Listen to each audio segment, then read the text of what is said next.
So let's talk about the next perspective.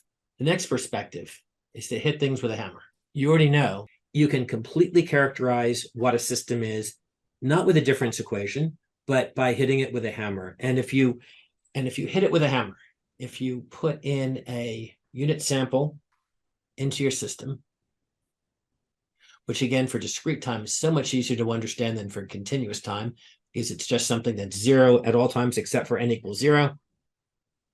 And n equals 0, it's equal to 1. What we get out of the system for an impulse in is called the impulse response. It's defined to be the impulse response.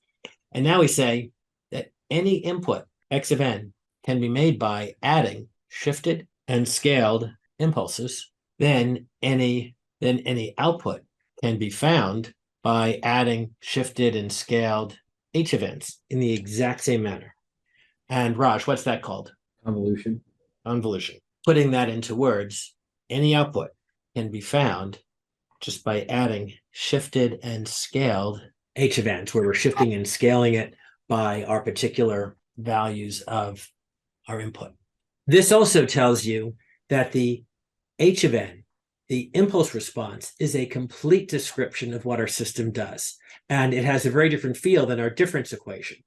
And this is why I think it's kind of an amazing fact that the h of n, which we get from the impulse response, which is a complete description of the system, is in fact the transform of h of z that we got from perspective 1. Think about that for a minute.